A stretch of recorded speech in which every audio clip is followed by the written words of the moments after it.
Let's welcome the candidates in their production number.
Once again, our candidates in their sportswear attire.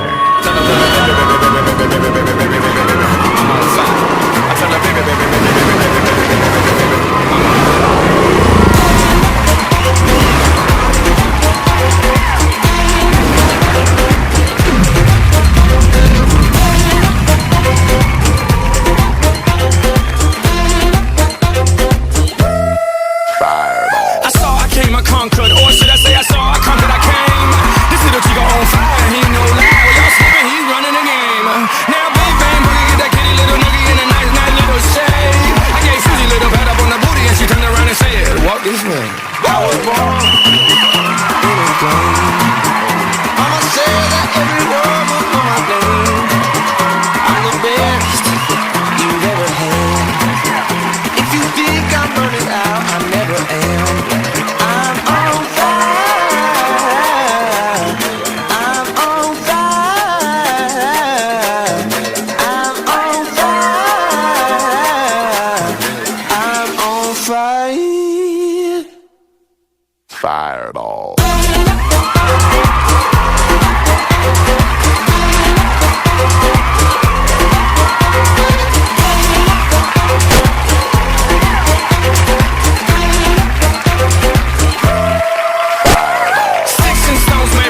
don't play.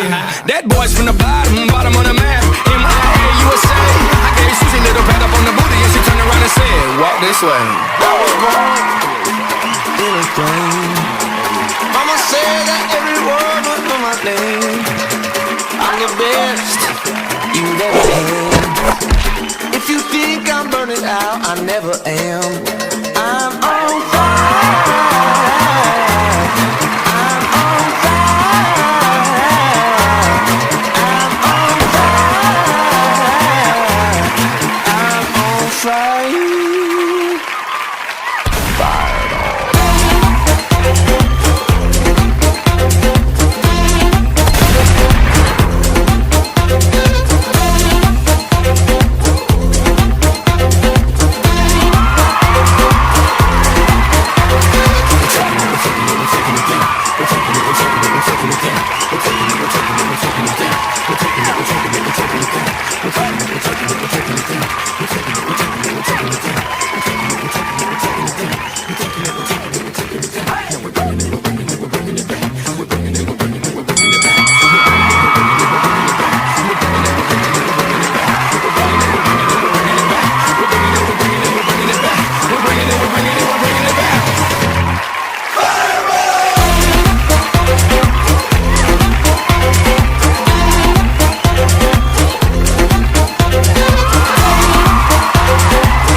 I'm a fire. Tell him, baby, baby, baby, baby, baby, baby, baby, baby, baby, I'm on fire. I tell her, baby, baby, baby, baby, baby, baby, baby, baby, baby, I'm a fireball.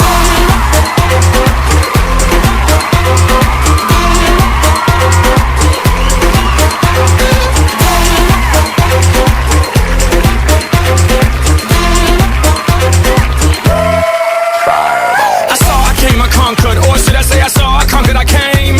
This little chico on fire, he ain't no lie. Well, y'all slipping, he's running the game. Now big bang boogie, get that kitty little noogie in a nice, nice little shade. I gave Susie a little pat up on the booty, and she turned around and said, walk this way. I was born in a plane. Mama said that every word was for my name. I'm the best you've ever had. Ladies and gentlemen, let's give them a round of applause. Let's welcome the candidates in their creative attire. Candidate number 1, Giselle Atiwon Mojica. This creative attire is made of kappa-kappa leaves. Kappa-kappa leaves is the branches of a big tree usually found in the forest. This costume design a Filipiniana style. Filipiniana is usually used in festival or in other special occasions. The lower part of a long sleeve and the upper part is what we call tapador. We patterned it by headdress and fan to take this attire more creative. It is painted with red and silver that make this attire more attractive to all viewers. Candidate number 1. Candidate number 2, Althea Joy Lian. The creative attire was inspired by the native Igorot textile called Inabel. It showcases the ingenuity and the masterful skills of the Igorot folks in hand weaving that is so evidently seen in the intricate and colorful design of the fabric. The costume is accentuated by rooster feathers that depict how skillful the Igorot folks are in hunting wild animals. It has also pamaypays as a spectacle at the back to describe the hot weather in the region, and these pamaypays serve as cooling aid during the summer season. The headdress, on the other hand, is a bamboo weave basket called labba, which is commonly used by the folks in harvesting their crops. This Igorot-inspired creative attire is a symbol of pride and diverse ingenuity. Candidate number 2. Candidate number 3, Janelle Ayadawa. Her creative attire is inspired by the snake princess. The main materials used in the costume is dried ipil-ipil fruit and coconut husk, accented with wooden beads and painted gold to make it look like a goddess of the wild. Make way for serpent to slay. Candidate number 3. Candidate number 4. Eliza Ventura. This attire is made up of abaca.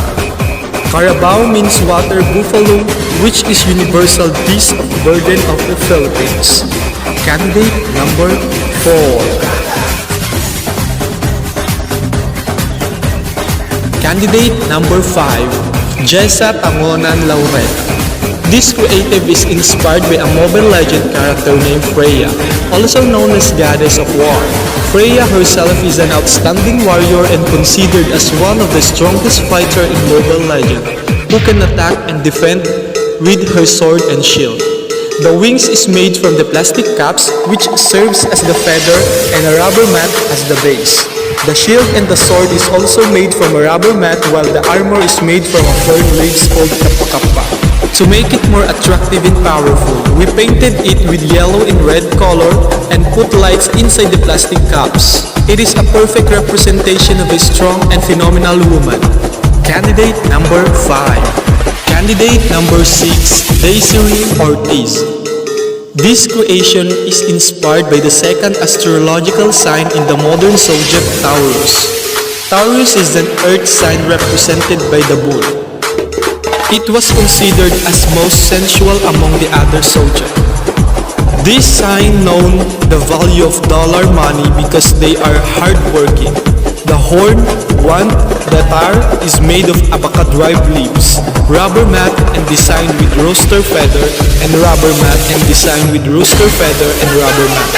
This creation is perfect representation of ambitious, focused, and resilient women. Candidate number 6. Candidate number 7, Christine Jane Phillips-Mini. This creative attire is made up of pragmites, known of its local name tambo and bamboo scrap molded and patterned. The costume was inspired by the Palace Lasa Festival, where the people exhibit their creative costumes made up of tambo. Candidate number 7. Candidate number 8, Crystal Ann Dulay. This creative attire is inspired by the Victoria's Secret Angel. It is made out of maize leaves. I chose yellow because I believe that it represents life.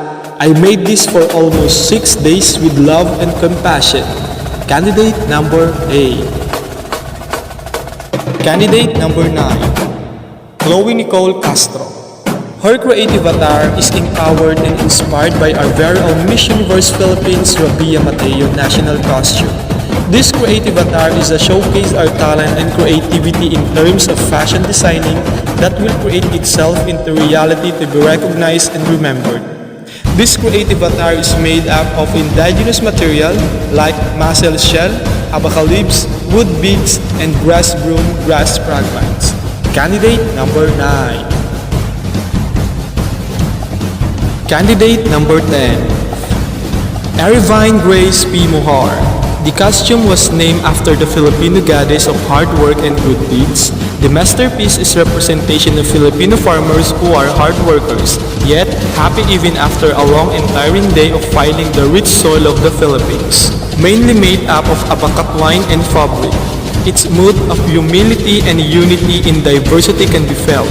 This costume is a manifestation that whatever problems, catastrophe, and even pandemic we Filipinos encounter. Candidate number 10. Candidate number 11, Clydeline Miligrito. The creative attire is inspired by an angel. The creative is made out of corn leaves, corn husk, and corn pit. The corn color is yellow, which symbolize and represent lights. It was made up with love and passion. Candidate number 11.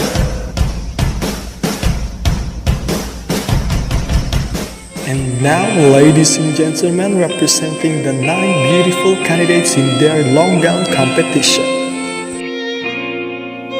Candidate number 1, Mutya Jessel Atiwon Mojica.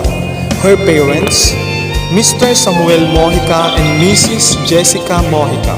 She is a 18 years old stunner. a grade 11 student from General Emilio Aguinaldo National High School. Her motto, if all you need is a crown, go, buy one. But if you need to lead and inspire, enter a pageant and earn one. Mutya, candidate number 1.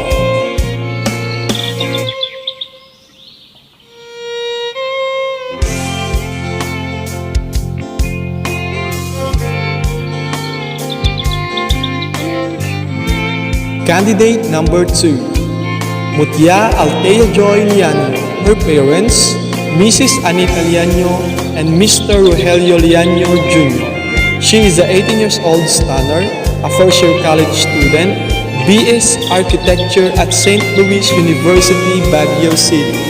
Her motto in life, life is too short for us just to waste it, make every second of our life worth it. Candidate number 2.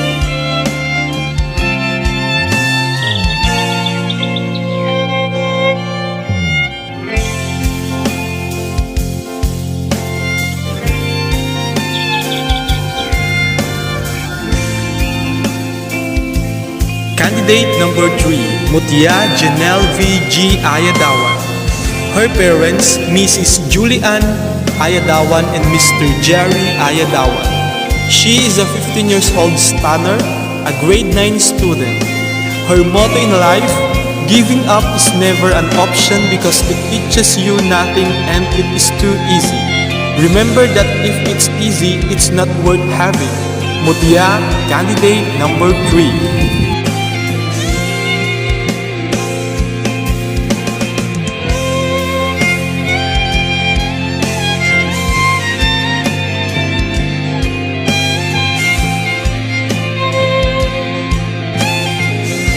Candidate number 4, Mutya Eliza D. Ventura. Her mother, Miss Maricel Dapana. She is a 17 years old stunner, a grade 11 ABM student at Ramon National High School. Her motto in life, from the tips of your toes and from the depth of your soul, you are beautiful. Mutya, candidate number 4.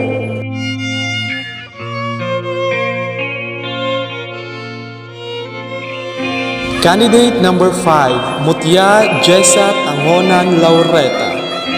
Her parents, Mr. Isagani Laureta and Mrs. Imelda Laureta. She is a 19 years old stunner, grade 12 student at Jet Montessori School of Ramon Incorporated. Her motto in life, whenever you feel down, always think like a queen who is not afraid to fail. Just trust the process because failure is just a stepping stone to success. Mutya, candidate number 5.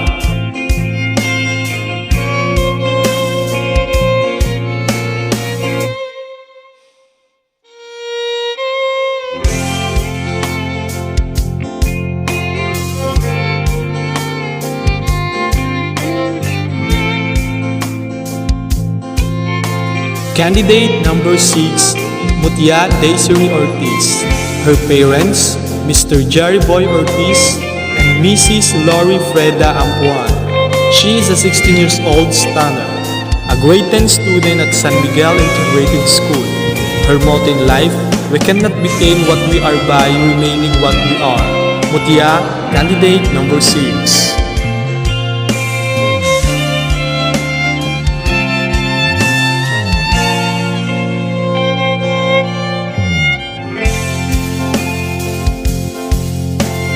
Candidate number 7, Mutya Christine Jane Gioloma Felixmania. Her parents, Mrs. Diana Felixmania and Mr. Ariel Felixmania. She is a 17 years old stunner, a grade 11 student at Sanmiguel Integrated School. Her motto in life, if you dream it, believe in it, and work hard for it, anything is possible. Mutya, candidate number 7.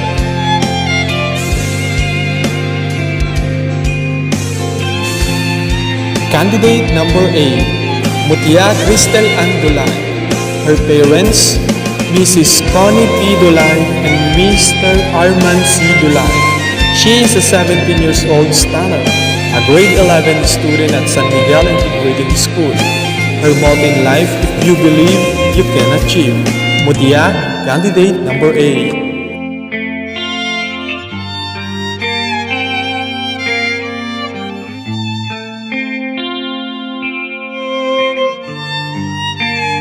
Candidate number 9. Mutya Chloe Nicole C. Castro. Her parents, Mrs. Mona Lisa Castro and Mr. Emerson A. Castro II. She is a 15 years old stunner, a grade 10 student at University of La Salette High School Department. Her motto in life, my life may not going the way I planned it, but it is exactly going the way God planned it. Mutya, candidate number 9. Candidate number 10. Mutya Ervine Grace P. Muhar. Her parents, Mr. Elmer Muhar and Mrs. Carmen Muhar. She is a 18 years old stunner, grade 12 UMS student at Ranyag High School. Her motto in life, with God, nothing is impossible. Mutya, candidate number 10.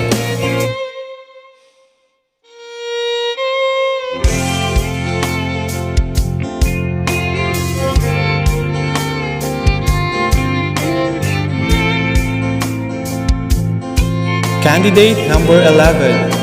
Mutya Clytelyn Arnold Melegrito. Her parents, Mrs. Jocelyn Melegrito and Mr. Dennis T. Melegrito.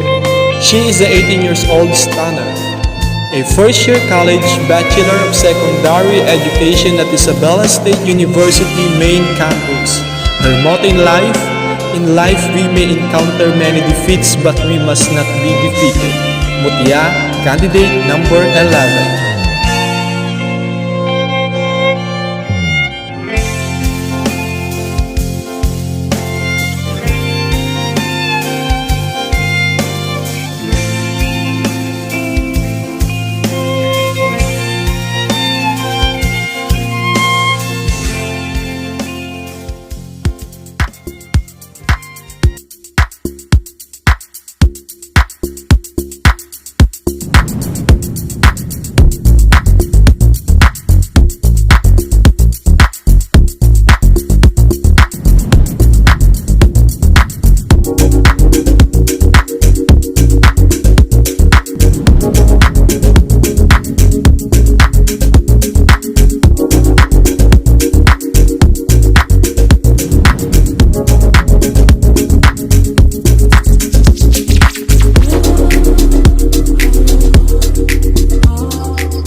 Ladies and gentlemen, at this juncture, let's move on to the question and answer portion.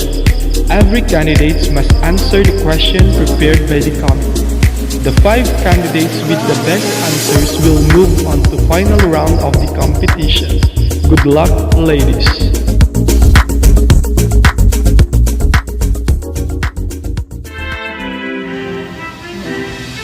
Hashtag Human Rights.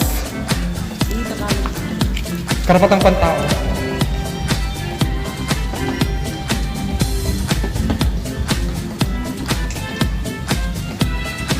Bilang isang kabataan at bilang isang kandidata, alam naman natin na may iba't iba tayong karapatan. Dapat natin itong malaman at dapat natin itong isa-isip dahil magagamit natin ito sa araw-araw natin at kung saan man tayo pumunta. Maraming salamat po.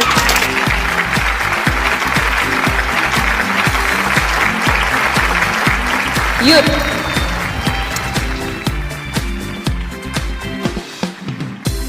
Hashtag youth. To define youth, one statement that I can really say about youth is that we are the voice of the oppressed and empowers the impoverished. That would be all. Thank you.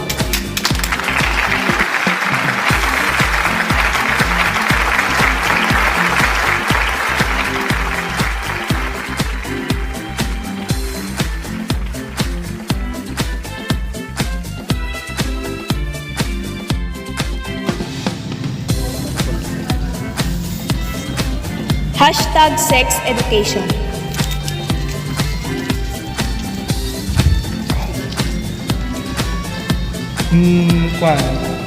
Pag-aaral tungkol sa sex.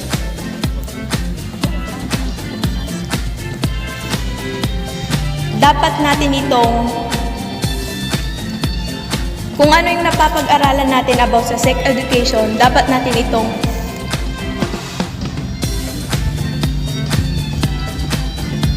tutunin para sa ating ikabubuti. Thank you.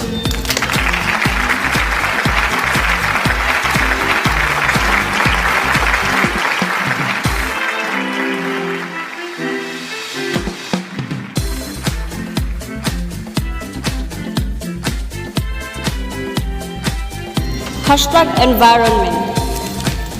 I will use this opportunity to be the voice and pride of our community. Thank you.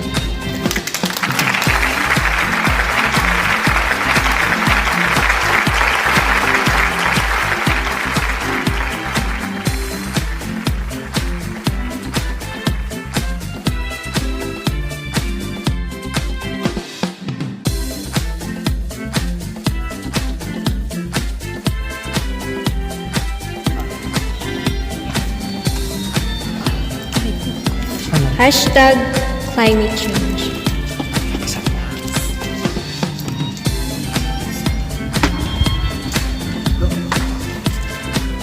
Ang climate change, ito yung pagbabago-bago ng panahon at lalo pa itong lumalala. Ngunit bilang isang kabataan, gusto kong maging inspirasyon sa mga kapwa ko kabataan na maging madisiplina sa sarili at maging porsigido sa kung ano man ay nilalakbay ng ating kapalaran. Yun lamang po at maraming salamat.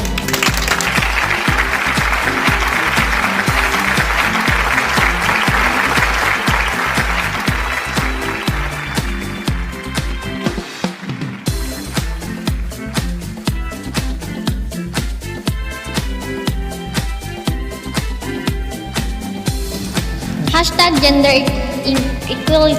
Gender equality. Para sa akin, ang gender equality is pagka iba't ibang uri ng iba't ibang kunyari bakla, Pagkapantay-pantay. pagkapantay-pantay. Iba-iba man ang ating kasarian, baklaman or tomboy, babae, lalaki, karapatan nating tratuhin sila ng tama at irespeto.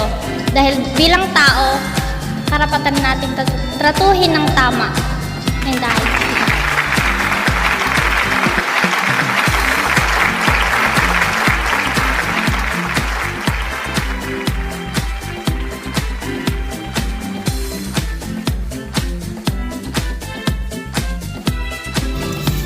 #garbage disposal. Kailangan po nating i-dispose ang ating mga basura sa tamang paraan. Ihiwalay natin ang mga nabubulok at hindi nabubulok para sa ating environment para makatulong na din. Yun lamang po. Maraming salamat.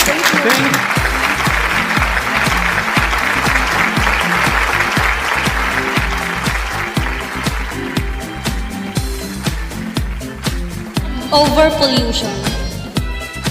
Bilang isang kabataan, kailangan nating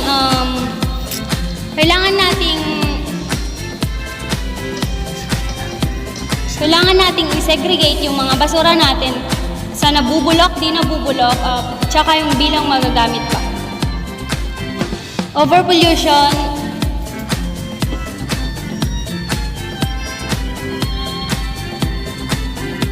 yung pagdami ng basura na hindi yun lamang po at maraming salamat.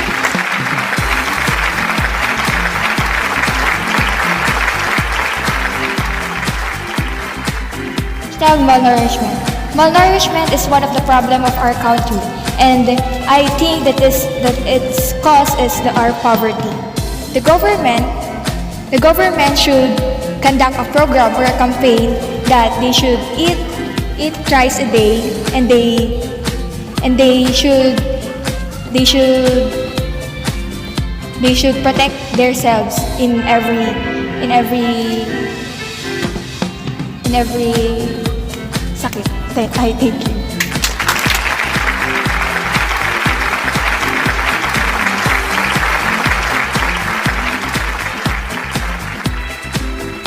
Depression. Hashtag depression. We all know that it is a problem of every youth because of our school. And as a candidate, I will promote mental health awareness I will promote mental awareness to be maiwasan natin ang depression. Yun lang po.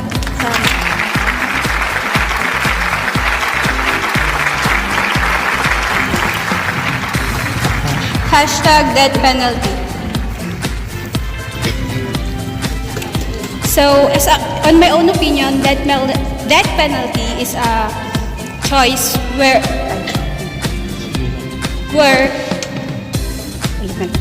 naniniwala po ako na ang death penalty ay depende po kung ang kasalanan niya ay matindi or masyadong mahirap. And for me, hindi po ako sang-ayon sa death penalty dahil po naniniwala po ako na tayong mga tao ay may karapatan po tayo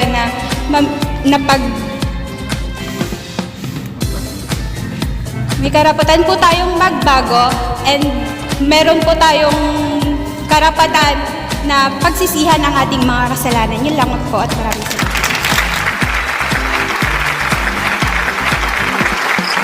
Ladies and gentlemen, and now I will announce the results along with the other winners of our minor and major awards. Miss Ramp Model, candidate number 4. Ang Miss Congeniality and Miss Friendship, candidate number 5. Miss Darling of the Crown, candidate number 10.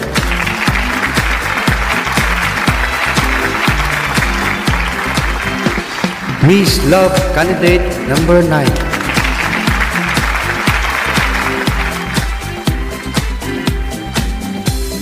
Miss Gorgeous, candidate number 7.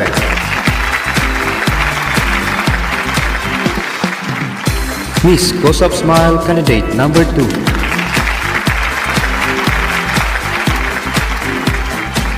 Miss Personality, candidate number 1.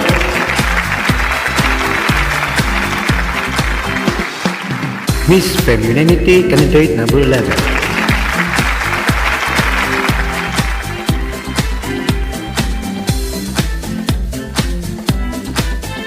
Our Miss Photogenic, candidate number 1.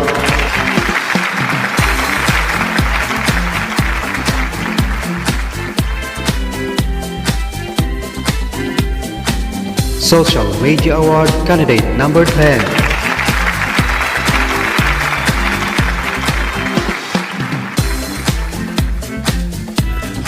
First Major Award, Best Production Number, candidate number 4.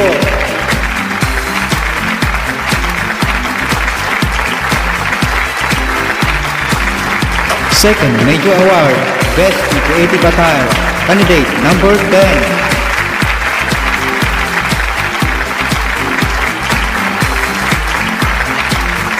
Next Major Award, Best in Sportswear, candidate number 10.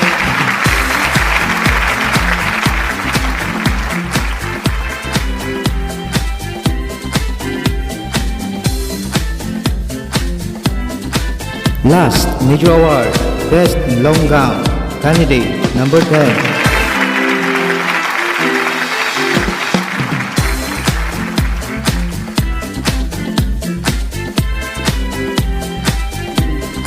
Top 5 candidates. First lot, no particular order. Candidate number 2. You are in candidate number 10. You are in candidate number 4.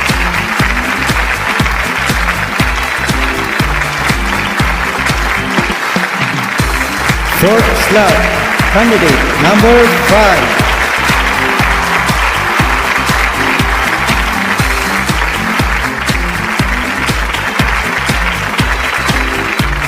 The last slot for the top 5 candidates. Candidate number 7.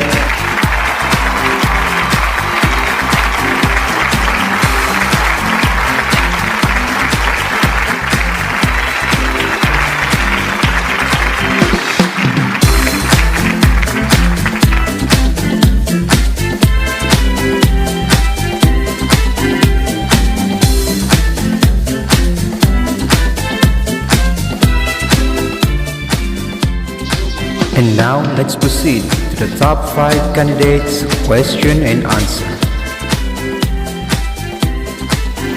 If you win the crown today, how can you use your title to influence the youth to become productive? Being a role model isn't easy.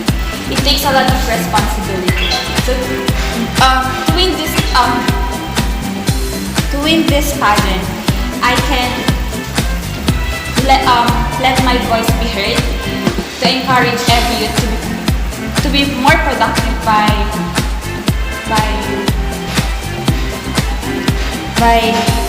influencing them to be responsible enough in everything that they really want to show.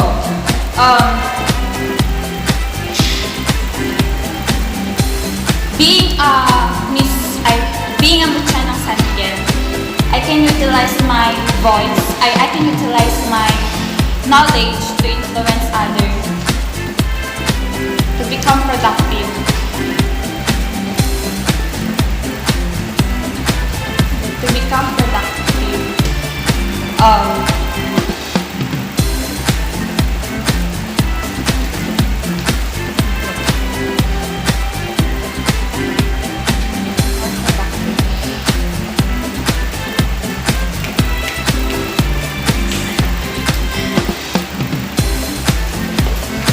Even though I'm not skilled enough in everything that I have, if I commit everything that I have,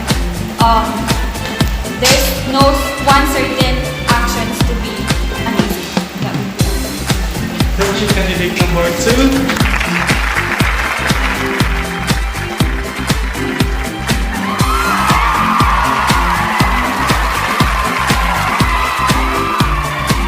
Ito yung question mo. If you win the crown today, how can you use your title to influence the youth to become productive? If you win the crown today, how can you use your title to influence the youth to become productive? To be Miss Mutya ng Sanmiguel is both an honor and responsibility.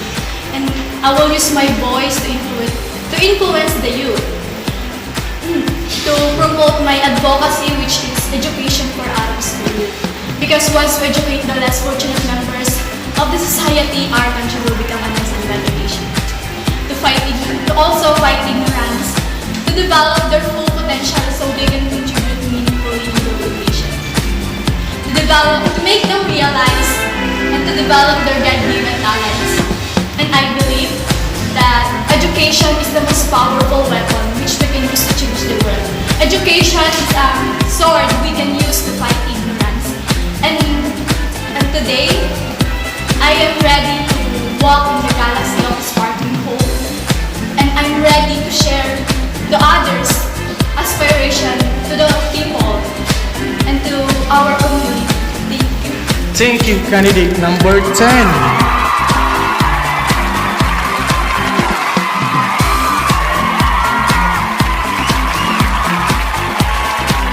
Your question is, if you win the crown today, how can you use your title to influence the youth to become productive? Again, if you win the crown today, how can you use your title to influence the youth to become productive?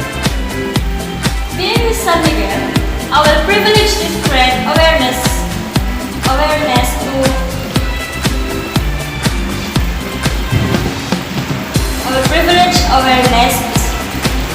especially where we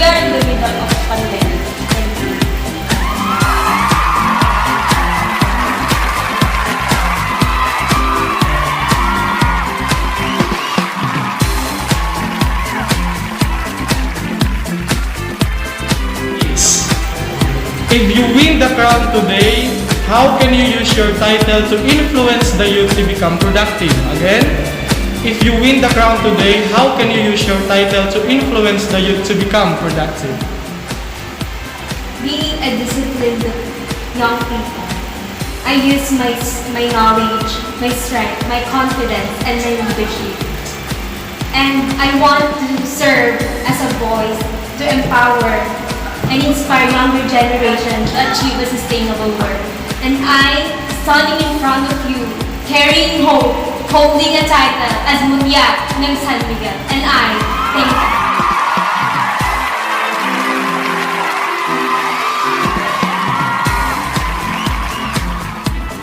Your question is, if you win the crown today, how can you use your title to influence the youth to become productive? Again, if you win the crown today, how can you use your title to influence the youth to become productive? If I were the crown today as Mutya ng Sanmiguel, in fulfilling my responsibility as title holder, I will influence my fellow youth to be productive, to join pageants like this, to boost their self-confidence, and to show their abilities, to show their talents. And don't be shy, because we have God. Nothing is impossible. Just trust Him. Thank you. This is a moment of truth, the announcement of our winners.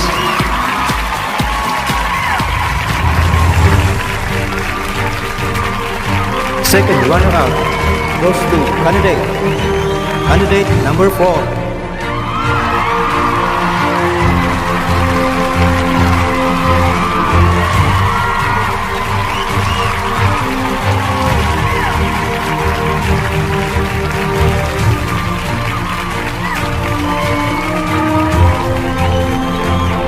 Next award, Mutya ng Sanmiguel 2021 first runner-up candidate number 2.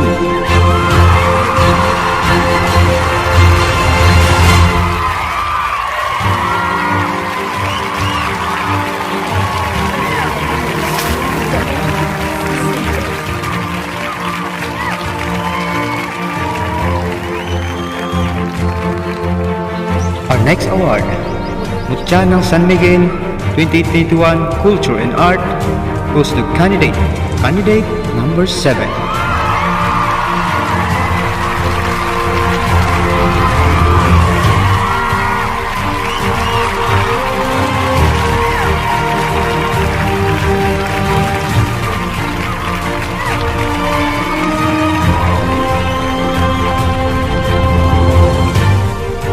Mutya ng Sanmiguel 2021 Ecotourism goes to candidate number 10.